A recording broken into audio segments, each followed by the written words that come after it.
Buenos días, bienvenidos a este espacio de información médica y de salud, donde estaremos hablando de un tema del que probablemente muchos padres de familia tengan dudas. Asimismo, este tema va a ser de gran utilidad para estudiantes de medicina de los primeros semestres que quieran aprender algo nuevo. Vamos a estar hablando del síndrome de Guillain-Barré. Yo soy Roberto Islas y esta mañana estoy acompañado de mi café. Y pues bueno, no hay que demorarnos más y adentrémonos en este interesante tema. Entonces, ¿qué es el síndrome de Guillain-Barré y cómo se presenta? Primero, habrá que definir qué es un síndrome. Un síndrome es un conjunto de signos y síntomas, es decir, los signos son las manifestaciones objetivas, clínicamente fiables y observadas en la exploración física médica, es decir, en el examen físico del paciente, a diferencia de los síntomas, que son elementos subjetivos, señales percibidas únicamente por el paciente. Ahora, el síndrome de Guillain-Barré es una patología meramente neurológica y toma este nombre gracias a 3 médicos. Pues ahí les va la historia. En 1916, durante la Primera Guerra Mundial, había 3 neurólogos franceses. Sus nombres eran Georges Charles Guillain, Jean-Alexandre Barré y André Stroll. Ellos ejercían como médicos dentro de las filas del ejército francés. Y bueno, allí tenían la posibilidad de conocer a soldados que padecieron una parálisis parcial y posteriormente se dieron cuenta que se recuperaron de este trastorno totalmente. Pero bien, ahora sí vamos a hablar de la patología como tal. Este síndrome es una polirradiculopatía. Es aguda, es inflamatoria y es desmielinizante. ¿Esto qué quiere decir? Bueno, esto quiere decir que es una enfermedad, una patología que involucra muchas raíces nerviosas a lo largo de nuestra médula espinal, es decir, a lo largo de nuestra espalda, que se caracteriza por inflamación y por pérdida de vainas de mielina. ¿Qué es esto? Es algo así como una capa aislante que recubre los axones. Los axones son una prolongación de las neuronas. Entonces, al quitar esta cinta aislante, esas prolongaciones quedan al descubierto y se dañan. El cuadro clínico del síndrome de Guillain-Barré es una parálisis arrefléxica, es decir, el paciente no puede mover sus extremidades y además encontramos ausencia de reflejos osteotendinosos. Normalmente, esta parálisis arrefléxica es ascendente, es decir, que empieza en los pies y va subiendo poco a poco, va progresando hasta los brazos y cabeza. Aunque puede comenzar en cualquier orden, no necesariamente es ascendente. Eso sí, se instaura en días, desde 24 horas a algunas 72 horas. En pocas palabras, los síntomas típicos son debilidad muscular o pérdida de la función muscular y empeora rápidamente entre las 24 y 72 horas, como les comentaba. Lo más común es que comience en las piernas, pero puede suceder que en algunos casos comience en los brazos, o en otros casos únicamente será en los nervios craneanos. Y en casos leves puede ser que no ocurra ni parálisis ni debilidad. Aunque el compromiso es motor, también puede presentar síntomas sensitivos, es decir, puede ser que el paciente pierda sensibilidad, capacidad de sentir.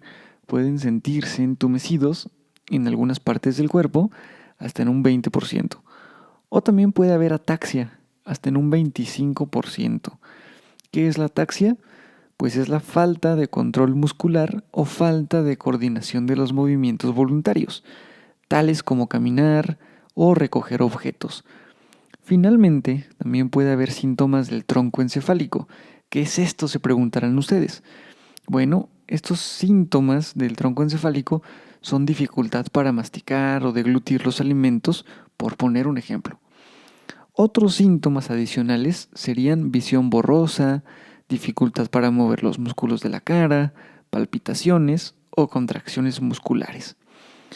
En los niños, el síndrome de Guillain-Barré es la polirradiculopatía más común.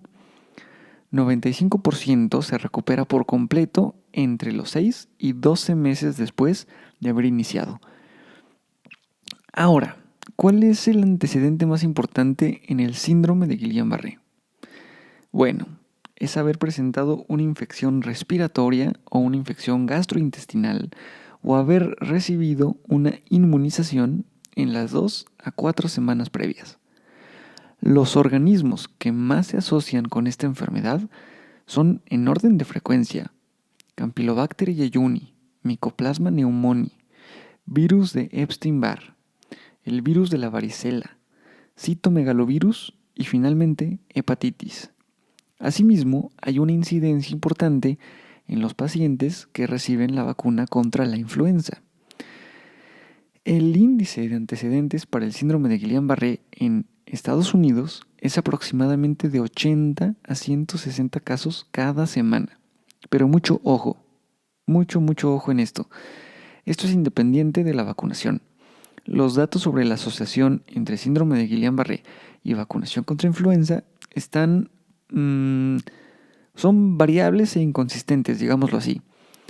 Pero bueno, muchos quizás se hagan la pregunta: entonces, ¿ya no me debo vacunar contra la influenza por riesgo de desarrollar este síndrome?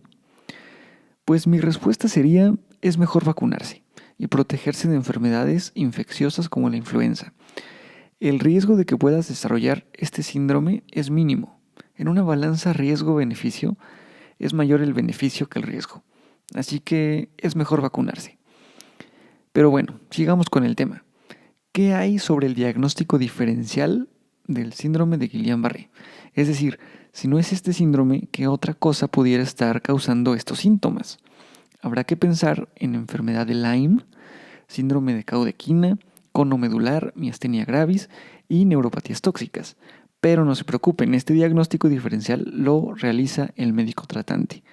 Entonces, si no saben qué son estas enfermedades que estoy mencionando, no se preocupen, el médico que trata es el que debe saber y debe explicar. Ahorita estamos con síndrome de Guillain-Barré, así que no me voy a detener a explicar estas otras patologías. Pero en fin, ¿cómo le hacemos los médicos para hacer un diagnóstico definitivo de síndrome de Guillain-Barré? Es decir, ¿cómo sabemos que realmente es síndrome de Guillain-Barré? Principalmente el diagnóstico es clínico, es un síndrome de neurona motora inferior.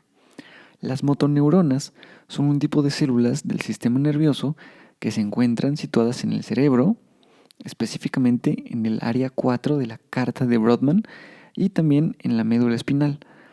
Tienen la función de producir los estímulos que provocan la contracción de diferentes grupos musculares del organismo y son imprescindibles, por lo tanto, para las actividades cotidianas que precisan contracción muscular, como andar, hablar, mover las manos y pues todos los movimientos de nuestro cuerpo. Por otro lado, también nos vamos a apoyar en laboratorio, esto con una muestra de líquido cefalorraquídeo. Para esto se hace una punción en la espalda y este líquido puede ser que tenga características de inflamación, como por ejemplo proteínas, esto sin una cosa que se llama pleocitosis, es decir, sin leucocitos, sin células blancas. Esto a partir de los 10 días de establecido el cuadro. Igual no me voy a detener mucho en esto, de esto se encarga el médico tratante. Y pues bueno, otro estudio importante del que nos vamos a apoyar los médicos es de una resonancia magnética.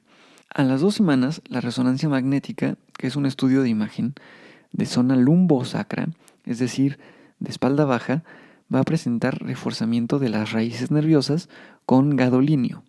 ¿Qué es el gadolinio? Es un medio de contraste. Y bueno, aquí voy a terminar con este pequeño resumen de lo que es el síndrome de Guillain-Barré. También, bueno, ya hablamos de los síntomas más comunes y del diagnóstico. Pero díganme, ¿quisieran conocer más de este síndrome? ¿Qué les gustaría saber? ¿Cuáles son sus dudas? Y lo más importante, ¿les gustaría que hable del tratamiento? Si es así, pueden hacérmelo saber en mis redes sociales, en mi página de Facebook, en mi Instagram en mi perfil de TikTok o en YouTube y pueden mandarme un mensaje privado o comentarme en alguno de mis videos en la caja de los comentarios y con gusto responderé sus dudas y sus inquietudes. Muchas gracias, yo soy Roberto Islas y nos vemos hasta la próxima.